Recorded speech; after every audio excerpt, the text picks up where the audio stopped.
लेकिन इसी इसी परिस्थिति में, इसी दौरान ये अपने आप में ऐतिहासिक घटना होगी। शायद कोई दूसरा उदाहरण ऐसी विकट परिस्थिति में कभी नहीं मिलेगा कि एक तरफ इतनी बड़ी महामारी, उससे इतने बड़ी प्रदेश में उससे निपटने की कार्य योजना, चिकित्सा और स्वास्थ्य की पूरी व्यवस्था, राहत की पूरी व्यवस्था, लेकिन उसी दौरान प्रदेश के गरीब, मजदूर, किसान और जन सामान्य के बच्चे जिन स्कूलों में पढ़ते हैं, बेसिक शिक्षा से जुड़े हुए स्कूल, उनमें गुणवत्तापूर्ण शिक्षा उपलब्ध कराने की दृष्टि से और उत्तर प्रदेश के जो नौजवान हैं, जो शिक्षित नौजवान भी बड़ी संख्या में हैं, उनको 69,000 ऐसे नौजवानों को रोजगार उपलब्ध कराने के लिए भर्ती प्रक्रिया चल रही थी, सुचारू रूप से अंतिम चरण में थी।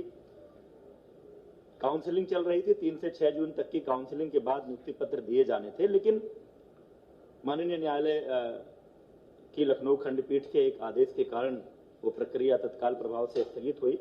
हम डबल बेंच में अपील में गए हैं, जैसा सुनवाई पूरी हो चुकी है, फैसला रिजर्व है, जैसा माननीय न्यायालय का आदेश होगा तदनुरूप कार्रवाई करेंगे। लेकिन इस बीच अनावश्यक राजनीति करते हुए प्रदेश के नौजवानों के संवरते भविष्य से खिलवाड़ करते हुए इस पूरी भर्ती प्रक्रिया को बाधित करने की मंशा से भर्ती ना होने पाए, क्योंकि अपने आप में ऐतिहासिक घटना है। ऐसी परिस्थिति में भर्ती करना, ऐसा करने से योगी सरकार की संपूर्ण देश में एक अलग तरह की छवि बनने वाली है, बन रही है।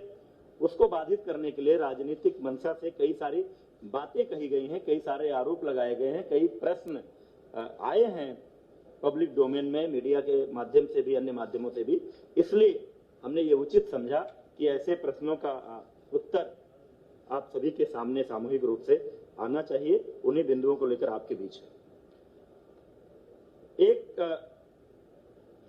तुरंत का ज्वलंत मामला इस सहायक शिक्षक भर्ती परीक्षा में प्रयागराज का एक विद्यालय जो उस भर्ती परीक्षा में केंद्र था, उस केंद्र उसके जो प्रबंधक और उससे जुड़े हुए एक गिरोह जो धोखाधड़ी के काम में लिप्त रहता है, उसको लेकर एक मामला आया था। मामला यह है कि राहुल नाम के एक शिकायतकर्ता ने मई 2020 में यह शिकायत दर्ज कराई कि फरवरी 20 में किसी ने उसको भर्ती करवाने के लिए, अब यहाँ यह उल्लेखनीय है कि परीक्षा हो रही थी 6 जनवरी 2019 को, परिणाम तैयार हो चुके थे, परिणाम घोषित भी हो चुका होता शायद इसके पहले, लेकिन माननीय न्यायालय द्वारा कट ऑफ के मामले पर स्थगन आदेश देने के कारण केवल परिणाम की घोषणा नहीं हुई थी।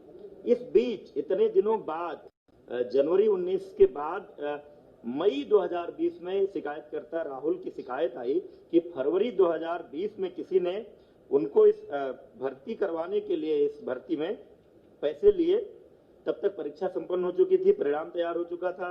मामला माननीय उच्च न्यायालय में लंबित होने के कारण केवल परिणाम की घोषणा नहीं हुई थी, इसलिए फरवरी 20 से मई 20 में किसी लेन देन के कारण परीक्षा के परिणाम पर प्रभाव नहीं पड़ने वाला था। परंतु फिर भी शिकायतकर्ता की शिकायत को गंभीरता से लेते हुए तत्काल प्रयागराज पुलिस ने कार्यवाही की और शिकायतकर्ता द्वारा दी गई सूचना के आधार पर डॉक्टर KL पटेल, जो किसी प्राथमिक स्वास्थ्य केंद्र में चिकित्सक है, संतोष कुमार बिंद जिसके लेखपाल होने की जानकारी आ रही है, तथा इससे इनसे जुड़े हुए अन्य 11 लोगों को, कुछ को 6 जून को, कुछ को 8 जून को, कुल मिलाकर के 11 लोगों को गिरफ्तार किया गया।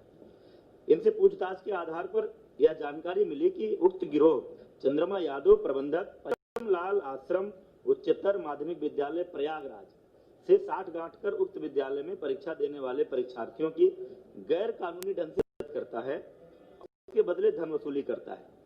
उक्त जानकारी के आधार पर शासन ने उक्त मामले की गहन जांच और दोषियों के खिलाफ कड़ी कार्रवाई, और चूंकि किसी एक भर्ती केंद्र, परीक्षा केंद्र पर कई जिलों के अभ्यर्थी हो सकते हैं, इसलिए यह पूरा मामला STF को सौंप दिया गया है पूरी इस जांच के लिए कि क्या इस भर्ती परीक्षा केंद्र पर, इस सेंटर पर किसी तरह की कोई गड़बड़ी हुई है या उस गड़बड़ी का लाभ उठाकर कहीं किसी अभ्यर्थी को उसका लाभ तो नहीं मिला, उसके कारण परिणाम तो नहीं प्रभावित हुआ है, कोई मेरिट में तो नहीं आया। यदि जांच में यह प्रमाणित होता है कि कुछ अभ्यर्थियों ने गलत तरीके से अंक प्राप्त कर भर्ती परीक्षा उत्तीर्ण की है, तो उनको दीवार करेंगे और अब तक की जांच पड़ताल के आधार पर उक्त परीक्षा केंद्र को भविष्य में होने वाली किसी भी भर्ती परीक्षा के लिए दीवार करके उसके प्रबंधक और अन्य संबंधित जो स्टाफ इसमें शामिल पाया जाएगा उसके खिलाफ कार्रवाई की जाएगी। इसी भर्ती परीक्षा में कतिपय लोगों द्वारा किसी सामान्य वर्ग की अभ्यर्थी जिसका सरनेम तिवारी है उनके ओबीसी कैटेगरी में चयन का भी आरोप लगाया गया है। इस संबंध में आप सब जानते हैं ये पूरी प्रक्रिया आवेदन की ऑनलाइन है। अभ्यर्थी ऑनलाइन जाकर के जो प्रविष्टियां भरता है उन्हीं प्रविष्टियों के आधार पर हम सारी लिस्ट तैयार करते हैं, कौन किस कैटेगरी में है, किसके क्या अंक हैं और फाइनली जो भर्ती परीक्षा में अंक आए हैं उसको जोड़कर और उनके जिलों की वरीयता लेकर हमने मेरिट लिस्ट तैयार की है। अभी किसी का डॉक्यूमेंट वेरिफिकेशन नहीं किया गया था। काउंसलिंग होती ही इसीलिए है, जो 3 जून से 6 जून तक काउंसलिंग होनी थी, काउंसलिंग एग्जैक्टली डॉक्यूमेंट वेरिफिकेशन ही है, उसमें प्रमाण पत्रों की जांच होनी थी और उसी में कोई व्यक्ति अगर लिखता है कि वो फला कैटेगरी में है, ओबीसी में है, एससी में है, एसटी में है या दिव्यांग में है, तो उसके सक्षम अधिकारी द्वारा प्रस्तुत प्रमाण पत्र वहां दिखाए जाने पर ही आरक्षण का लाभ मिलना है, अन्यथा नहीं मिलना है। यद्यपि कई ऐसे भी मामले आते हैं कि कुछ लोगों के सरनेम कुछ भी रहते हैं लेकिन वो किसी दूसरे संबंधित जाति से बिलोंग करते हैं, उसका प्रमाण पत्र उनके पास होता है। जैसे कोई गोसाई है अगर और वो अगर तिवारी लिखता है, पाठक लिखता है, कोई टाइटल लिखता है, लेकिन मूलतः उसकी जाति अगर गोसाई दर्ज है तो चूंकि गोसाई जाति में आती है तो उसको उसका लाभ मिलेगा। लेकिन ये जो भी मामला है ये अंतिम रूप से अभ्यर्थी को लाभ तभी मिलेगा जब वो काउंसलिंग सेंटर पर उससे संबंधित प्रमाण पत्र प्रस्तुत करेंगे। इसलिए अभी किसी के लाभ मिल जाने का सवाल ही नहीं उठता है। कतिपय लोगों द्वारा आरक्षण की प्रक्रिया को लेकर भी सवाल खड़े किए गए हैं। कई बार ये बातें हो रही हैं। आप सब जानते हैं इस देश की पूरी विधि द्वारा स्थापित एक प्रक्रिया है। 50% सीटें किसी भी भर्ती परीक्षा में अनारक्षित होती हैं। 50% में ओबीसी एसटी का अलग अलग आरक्षण है। 50% अनारक्षित सीटों पर मेरिट के आधार पर, चाहे वो जिस संवर्ग के लोग हों, चाहे वो ओबीसी हों, एससी हों, एसटी हों, जिनकी भी मेरिट ऊपर होती है वो सभी लोग इस अनारक्षित वर्ग में चयनित होते हैं। इस भर्ती में भी यही हुआ है। किसी को यह भ्रम नहीं होना चाहिए कि अनारक्षित वर्ग में केवल सामान्य जातियों के लोग भर्ती हुए हैं।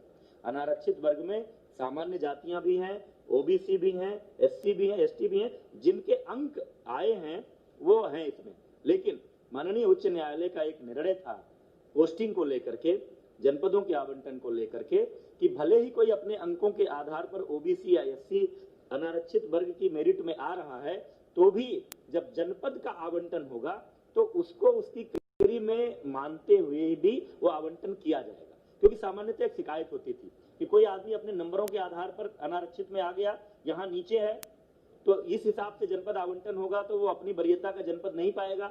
लेकिन अगर इसको इसकी कैटेगरी में ट्रीट किया जाए तो वहां वो अपनी कैटेगरी के आरक्षित लोगों से ऊपर जाएगा। निश्चित रूप से उसकी मेरिट ऊपर है तो उसकी चॉइस को प्रायोरिटी देनी चाहिए।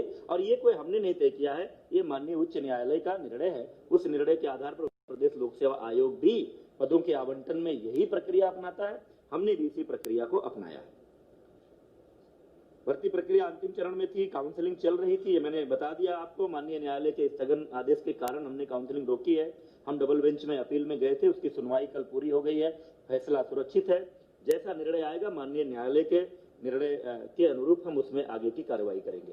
इसी संदर्भ में एक अपडेट माननीय सर्वोच्च न्यायालय से भी आई है कि आगे कोई डेट लगी थी, लेकिन इस बीच में कोई जो प्रतिवादी गण हैं उन्होंने कुछ एजेंट किया है और बीच में किसी दूसरे माननीय न्यायमूर्ति ने उस मामले को एंटरटेन किया है और उस आधार पर कोई एक मीडिया के माध्यम से भी आप लोगों को भी सूचना आ रही, कोई एक गाइडलाइन आ गई कि 69,000 में से 37,000 कुछ पदों को रोकते हुए शेष पर आप भर्ती करें। इसमें चूंकि हमारे विभाग का पक्ष नहीं सुना गया है वो निर्देश जारी करते समय, इसलिए हम वो मॉडिफिकेशन वहां पर अपील कर रहे हैं कि इस आदेश में संशोधन हो। एक अन्य प्रकरण में आया है चर्चा में आप सबके माध्यम से भी, अन्य मामलों से भी, कस्तूरबा गांधी बालिका विद्यालय बड़ौत बागपत में वहां की एक अध्यापिका अनामिका शुक्ला, आरोप यह है कि ये 25 अन्य कस्तूरबा कुल मिलाकर 25 कस्तूरबा गांधी बालिका विद्यालयों में कार्यरत हैं और 1 करोड़ से अधिक का भुगतान हुआ है। इस संदर्भ में आपको मैं बताना चाह रहा हूं कि हमने प्रेरणा डिजिटल फ्रेमवर्क बेसिक शिक्षा विभाग में पिछले कई महीनों से लागू किया है, जिसके माध्यम से मानव संपदा पोर्टल हमारा है। उस पोर्टल के माध्यम से हम अपने विभाग में कार्यरत सभी शिक्षकों का पूरा डेटाबेस तैयार कर रहे हैं। हर आदमी का पूरा डिटेल उसमें है। शुरू में ये जो हमारे प्राइमरी और अपर प्राइमरी थे, प्राथमिक और उच्च प्राथमिक, उसमें ये लागू था, लेकिन बाद में 11 फरवरी के एक आदेश के अंतर्गत हम लोगों ने इस फ्रेमवर्क को प्रेरणा तकनीकी फ्रेमवर्क के नाम से जाना जाता है, कस्तूरबा गांधी बालिका विद्यालयों में भी लागू किया है। और उस लागू होने के बाद मार्च से वहां भी जो डेटा फीडिंग की प्रक्रिया शुरू हुई, अब उसमें एक सिस्टम है कि अगर कोई भी सेम डिटेल दूसरी जगह फीड किया जाएगा तो वो हमारा सिस्टम हमको अलर्ट करेगा। और उस फ्रेमवर्क के इस्तेमाल के कारण ये मामला पकड़ में आया है। और जो जांच हुई है उस जांच में ये तथ्य सामने आया है कि बड़ौत, हर ब्लॉक में कस्तूरबा होता है, बागपत के बड़ौत ब्लॉक में जो कस्तूरबा गांधी बालिका विद्यालय है उसमें ये कार्यरत शिक्षिका अनामिका शुक्ला, जो एक पोस्टिंग वहां पर थी, उस बेस पर चूंकि पहला डेटा वहां मिला, उस बेस पर जो जांच की गई, 8 अन्य जनपदों के एक कस्तूरबा विद्यालयों में, यानी कुल 9 विद्यालय, ये जनपद है वाराणसी, अलीगढ़, कासगंज, अमेठी, रायबरेली, प्रयागराज, सहारनपुर तथा अंबेडकर नगर में पूर्णकालिक विज्ञान शिक्षकों की नियुक्ति हुई है।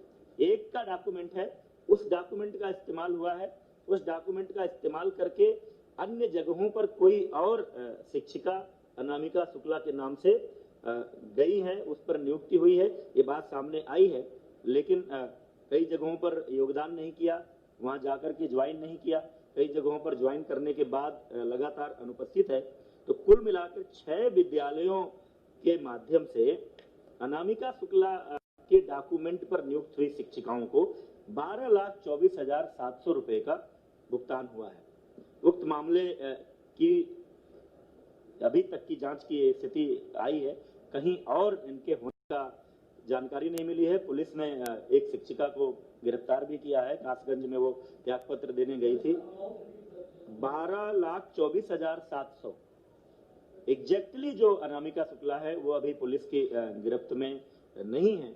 लेकिन साथ ही हम लोगों ने पूरे प्रदेश के 746 कस्तूरबा गांधी बालिका विद्यालयों में लगभग 5,000 शिक्षक और शिक्षिकाओं के डॉक्यूमेंट के वेरिफिकेशन, उनके अभिलेखों की जांच, उनका आधार कार्ड और उनके पहचान पत्र, इन सब की जांच का आदेश दे दिया है, ताकि कहीं और कोई ऐसा मामला हो तो वो भी पकड़ में आ जाए और भविष्य में इस तरह का ना हो। क्योंकि ये नियुक्तियां जिला स्तर पर होती हैं, डाइट प्रिंसिपल की अध्यक्षता में एक कमेटी होती है, उसमें बीएसए होते हैं, एक मनोवैज्ञानिक विशेषज्ञ होते हैं, एक डीएम के नामिनी होते हैं, संविदा पर ये नियुक्ति होती है 1 वर्ष के लिए। हर जिले में जिला स्तर से कोई केंद्रीय नियुक्ति की इसमें व्यवस्था नहीं है, लेकिन आगे से ये फुल प्रूफ व्यवस्था ये इसको करने जा रहे हैं ताकि इस तरह की कोई बात ना होने पाए। अंत में एक बात मैं जरूर कहना चाहता हूं, उत्तर प्रदेश की योगी सरकार भ्रष्टाचार के प्रति जीरो टॉलरेंस की नीति पर काम कर रही है। हमारे सामने, हमारी सरकार में कभी भी, जब भी योगी सरकार के सामने किसी भी क्षेत्र में, किसी भी मुद्दे पर कोई भ्रष्टाचार की शिकायत आई तो सरकार ने ऐसे किसी विषय को दबाने छिपाने की कोशिश नहीं की। तुरंत ही सक्षम अधिकारियों को ऐसे मामलों की जांच सौंपी जाती है और उस जांच के परिणाम के आधार पर दोषी व्यक्तियों के खिलाफ कार्रवाई की जाती है। पिछले सरकारों के समय में जो हमारे उच्च प्राथमिक जो विद्यालयों में नियुक्तियां हुई थी, योगी सरकार के आते ही माननीय मुख्यमंत्री जी के संज्ञान में यह विषय आया कि कुछ संख्या में फर्जी शिक्षकों की नियुक्तियां हुई हैं। तुरंत ही ऐसे शिक्षकों की जांच करने और उनको बाहर करने के लिए माननीय मुख्यमंत्री जी के आदेशानुसार एसआईटी को और एसटीएफ को अलग अलग मामलों की जांच सौंपी गई और उसका परिणाम ये रहा कि एक बार 775 शिक्षकों की सेवा समाप्ति की गई। पूरी फुल प्रूफ जांच के बाद जो फर्जी पाए गए, 522 के विरुद्ध एफआईआर दर्ज कराई गई है। 23 अध्यापकों के विरुद्ध नियमानुसार कार्यवाही गतिमान है, क्योंकि एक स्थापित प्रक्रिया है, नोटिस देते हैं, उनको अपना पक्ष रखने का मौका देते हैं ताकि वो न्यायालय में भी जाएं अगर तो हमारी कार्यवाही पुष्ट हो। इसके साथ ही साथ एक 2004-05 में डॉक्टर भीमराव अंबेडकर विश्वविद्यालय आगरा से बीएड की कुछ फर्जी डिग्री का मामला आया था। उनमें से जिन लोगों पर संदेह था, ऐसे 1356 अध्यापक चिन्हित हुए थे, उसमें से भी 926 की सेवा समाप्त की जा चुकी है। 406 के विरुद्ध कार्रवाई गतिमान है। इस प्रकार अब तक 1701 ऐसे फर्जी शिक्षकों की सेवा समाप्ति की जा चुकी है तथा 429 के विरुद्ध कार्रवाई गतिमान है। अन्य जहां भी कोई शिकायत आती है किसी फर्जी शिक्षक होने की, तुरंत वो मामला एसआईटी या एसटीएफ को सौंपा जाता है और जांच के आधार पर सावधानी बरतनी पड़ती है कि कोई जेन्युइन शिक्षक इस कार्रवाई का शिकार ना हो। जांच के आधार पर हम तुरंत बर्खास्त करते हैं। हमारे कार्यकाल में जितने लगभग 50,000 शिक्षकों की भर्ती जो इसके पहले विभिन्न भर्ती अभियानों में अभी तक हो चुकी है, उसमें से अभी तक किसी फर्जी शिक्षक की नियुक्ति का मामला नहीं सामने आया है। कोई ऐसी शिकायत आएगी तो उसकी भी जांच करेंगे और इसी तरह की कार्रवाई करेंगे। हमारी कार्रवाई को लेकर लोग कोर्ट में गए थे, लेकिन माननीय न्यायालय ने भी बर्खास्तगी की, फर्जी शिक्षकों की बर्खास्तगी की कार्रवाई को उचित ठहराया है और ये कहा है कि जो उत्तर प्रदेश सरकार ने कार्रवाई की है वो विधि के द्वारा स्थापित प्रक्रिया के अनुसार हुई है। यह ऐसी सरकार है जो भ्रष्टाचार मुक्त और पारदर्शी शासन के लिए जानी जाती है। सरकार शिकायतों को तुरंत संज्ञान में लेकर त्वरित जांच कराकर कार्रवाई करती है। फिर भी कुछ लोग ऐसे हैं जिनका खानदानी पेशा ही भ्रष्टाचार और घोटालों का रहा है, उनका पूरा इतिहास भ्रष्टाचार का, घोटालों का रहा है, तो वो उनकी कल्पना में नहीं है कि इतनी बड़ी कोई भर्ती या इतनी बड़ी संख्या में रोजगार देने का अभियान ये बिना भ्रष्टाचार के कैसे हो सकता है। क्योंकि स्वाभाविक है कि जिसका अपना जो ट्रैक रिकॉर्ड रहता है, जिसका अपना जो स्वभाव रहता है, आदमी उसी आधार पर सोचता है। इसलिए पूरी भर्ती, मैं एक आरोप लगाना चाहता हूं, पूरी भर्ती प्रक्रिया को डिरेल करने के लिए योगी सरकार को इस बात का श्रेय न मिले कि जिस तरह से इस कोरोना के कारण उत्पन्न हुई महामारी में पूरे प्रदेश की 23 करोड़ से ऊपर की जनसंख्या को एक एक व्यक्ति को भोजन मिले, राशन मिले, जीवन निर्वाह भत्ते के रूप में 1,000 रुपया जो पात्र व्यक्ति हैं उनको मिले, साथ ही 1,500 से अधिक ट्रेनों को लगा करके जिस तरह से लगभग 30 लाख प्रवासियों को प्रदेश में लाया गया, फिर उनकी स्किल मैपिंग हो रही है, उनको भी राशन और विवाह का भत्ता दिया जा रहा है और आगे उनको भी वापस जहां जहां अपने गांव में लौटे हैं उनको रोजगार देने की बात हो रही है।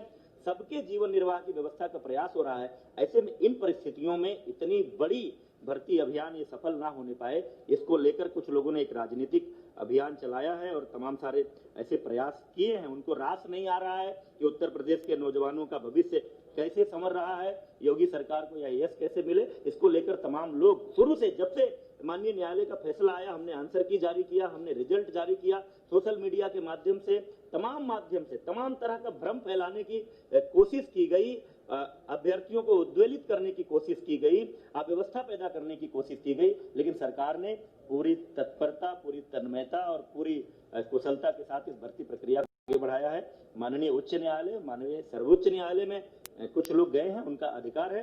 जैसा माननीय उच्च न्यायालय का और माननीय सर्वोच्च न्यायालय का आदेश आएगा उस अनुरूप हम इस कार्रवाई को पूरी करेंगे। योगी सरकार की मंशा ये है कि ये भर्ती प्रक्रिया यथाशीघ्र कुशलता पूर्वक पूरी, प्रदेश के 69,000 नौजवानों को रोजगार मिले और प्रदेश के 69,000 स्कूलों को, हमारे गांव